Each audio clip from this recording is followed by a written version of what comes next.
In a small, noisy town filled with horns and voices lived a girl who had never spoken a single word. Her name was Asha.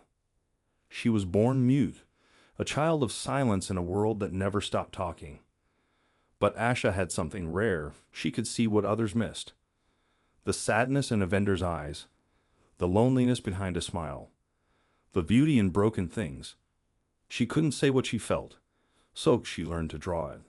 With a broken pencil and scraps of paper found in garbage bins, Asha began telling stories, not with words, but with lines, shadows, and colors. Her first canvas, the back of old grocery bills. Her first gallery, the cracked walls of her tiny home. Every night, while the town slept, she sketched. A boy giving away his lunch. A mother waiting at the bus stop. A bird teaching its young to fly. At school, kids mocked her. They called her weird, invisible, dumb. Some teachers ignored her completely. She never responded, just drew.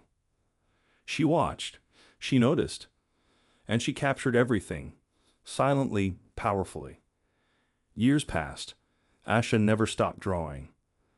She left small artworks anonymously in public places, taped them to benches, slipped them under doors, each one signed with a small A, and slowly, people noticed.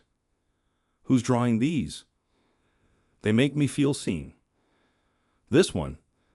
This looks like my daughter. One day, a local art teacher found a drawing taped to a park tree.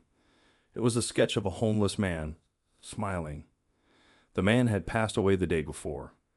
Beneath it, in neat handwriting, everyone deserves to be remembered. Initialed A. The teacher followed the trail. One drawing led to another, and finally, to Asha. He knocked on her door.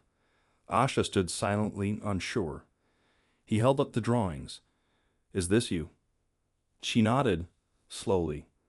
He smiled and said, Then the world needs to see your voice. Asha's first art exhibition wasn't fancy. It was in a local community hall. She stood silently in a corner, watching people cry, smile, hug, all because of her art. No words were spoken, but something deeper was understood. A famous critic wrote the next day, She says more with silence than we do with speeches. Today, Asha is one of the most celebrated visual storytellers in the country. She has never spoken a word, but her art, it has spoken in classrooms, hospitals, refugee camps, places where words often fall short. So, dear listener, remember this. You don't need a loud voice to make a difference. You don't need to shout to be heard. All you need is to express yourself honestly. Let your work speak. Let your heart create. And like Asha, let the world hear your silence. If this story touched you, share it with someone who needs to be reminded that their voice matters, even in silence. Subscribe for more real stories that inspire change. Be kind, be patient, and keep drawing your truth in whatever form it takes.